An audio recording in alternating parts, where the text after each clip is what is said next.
Olá pessoal, tudo bem? Aqui quem está falando é o professor Franksley Ítalo, professor de Geografia da ESI Professor Lordão, e estou aqui hoje para dar a minha contribuição para o desafio Redação 1000 da Secretaria de Estado da Paraíba, certo? Essa semana tem como tema os impactos do racismo estrutural na sociedade brasileira. É um tema muito importante, muito amplo, cheio de boas discussões para a gente, né, gente? Mas para começar a nossa fala, eu gostaria de trazer para vocês o que é esse conceito de racismo. Racismo é a forma de discriminação que tem uma raça como alvo. E essa prática vai se manifestar através de práticas conscientes ou inconscientes, através de um conjunto de hábitos, situações e falas, certo?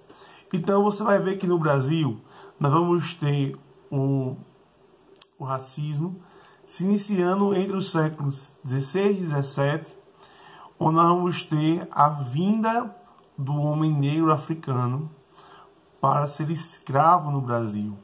Isso é muito interessante nós pensarmos nesse contexto, porque nós vamos ter a partir daí o desenvolvimento de um pensamento implantado na sociedade brasileira, um pensamento que é eurocêntrico, um pensamento que era privilegiado na Europa e que foi também implantado no Brasil. Um pensamento onde você vai ter uma raça privilegiada, onde você vai ter homens, cristãos e brancos, sendo esse conjunto de pessoas que são privilegiadas na sociedade. Você vai ver que no Brasil, em 1838, o Brasil foi o último país americano a abolir a escravatura. Isso é um dado muito importante. É importante nós vermos que essa ideia, essa estrutura da sociedade racista, ela foi se estruturando até mesmo por meios legais. Você vai ter exemplos muito próximos a nós, por exemplo, a África do Sul, até o início dos anos 90 do século passado, na África do Sul você tinha leis que obrigavam a separação racial do homem branco e do homem negro. É o que nós chamamos de apartheid, certo? Nós vamos ter, em meados do século XX, os movimentos negros nos Estados Unidos, né? Você vai ter muitos movimentos nesse sentido que valem a pena ser citados, mas que nós vamos citando ao longo desta aula de hoje. Vocês podem pesquisar também para fundamentar ainda mais a sua redação. Mas é importante dizer que desde que os princípios demográficos no Brasil, é possível observar que as pessoas que se declaram pretos ou pardos vão liderar alguns índices. Que índices são esses? O analfabetismo, o desemprego e também as menores rendas mensais. Observem que depois de 1888, você vai ter uma mudança de perfil. O negro, que era encarado como um trabalhador escravo, passando a ser chamado de um negro preguiçoso, que não quer trabalhar. As mulheres negras, consideradas como prostitutas, extremamente sexualizadas, ou até mesmo chamadas de macumbeira, certo? Nós vamos ter esse ato de racismo na sociedade brasileira muito bem explícita para a gente, até mesmo no nosso vocabulário. Por exemplo, se eu quero lhe ofender, se eu ofendi uma pessoa, a outra pessoa vai dizer que eu denegri ela. O que é denegrir? É tornar algo negro. Veja que até no nosso vocabulário nós falamos palavras que estimulam o racismo. Certo, gente? Então você imagine que em 1888, quando o Brasil torna os negros escravos livres, você vai ter 1,5 milhão de pessoas que vão entrar na sociedade sem nenhuma condição, sem moradia, sem emprego, sem educação. Você imagina que, por exemplo, em 1850, em 1834, você vai ter uma lei que vai proibir os negros de estudarem. Na primeira Constituição do Brasil, que foi em 1924, em 34, posteriormente, você vai ter essa lei sendo implantada. Você vai ter, em 1850, agora sim, 1850, o fim do tráfico negreiro, mas também a proibição de venda de terras para homens, para pessoas negras e pessoas indígenas.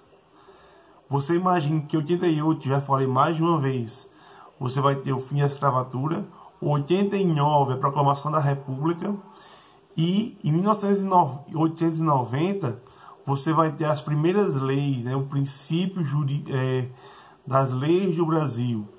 Então, o que vai acontecer? Nessas leis, uma lei era a lei da vadiagem, onde uma pessoa que passava mais de 3 meses sem trabalhar era considerada um vadio. Então, essa pessoa que não tinha trabalho, ela ia ser presa por mais de 3 meses. Gente, e quem eram as pessoas que não tinham trabalho? Eram os negros. Você imagina que os negros saíram da escravatura sem nada, e para ocupar o espaço que foi deixado pelos negros, foi então incentivado o movimento migratório dos europeus, que vieram para o Brasil. Esses europeus, em a sua maioria alemães e italianos, quando chegaram no Brasil, eles tiveram direito, às vezes, a terra, dinheiro, a gado. E os negros do Brasil não tiveram. Onde eles foram morar? Nas favelas, nos morros, sem condição de vida, sem condição de educação. Então você imagina, gente, falarmos hoje do racismo é entendermos que, por mais que nossa Constituição hoje dê a igualdade a todas as pessoas, independente de raça, de cor, nós vamos ter ainda uma sociedade que é estruturada nesse sentido.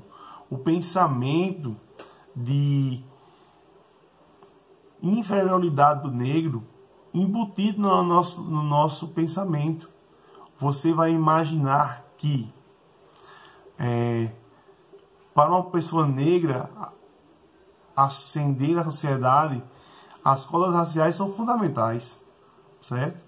As cotas raciais vão ser então essa ação de políticas públicas que vão minimizar esta situação, essa estrutura, esse racismo estrutural que vai acontecer desde 1500, certo, gente? Você vai compensar, são políticas compensatórias que vão minimizar essas ações. Entre outras, a valorização da cultura negra, certo? Que é preciso ser valorizada também, faz parte da nossa cultura. Então, tudo isso é importante nós pensarmos. Nós pensarmos que, por exemplo, a igualdade é diferente da equidade. O que é igualdade? É você proporcionar todas as condições iguais para todo mundo. O que é equidade? É você proporcionar condições, mas a partir da realidade de cada um. Então, pessoas que precisam de mais apoio, é preciso que esse apoio seja dado, para que todos tenham a mesma condição de vida. Você imagine que se uma pessoa tem uma condição de vida muito maior, e você dá para essa pessoa que tem uma condição de vida maior, e para a pessoa que tem pouco, a mesma condição, quem está com pouco continua com pouco. Quem está com muito vai crescer ainda mais. O que é equidade? A equidade, então, vai ser você vai proporcionar o que é justo para o que tem muito, mas você focar suas ações para aquele que tem pouco possa também ter uma boa condição de vida. Certo, gente? Então, É uma grande discussão dessa questão do racismo estrutural do Brasil. Mas nós precisamos pensar e precisamos buscar essa igualdade para todos. Certo, gente? Então eu espero que tenha ajudado você. Estamos juntos. Deus abençoe.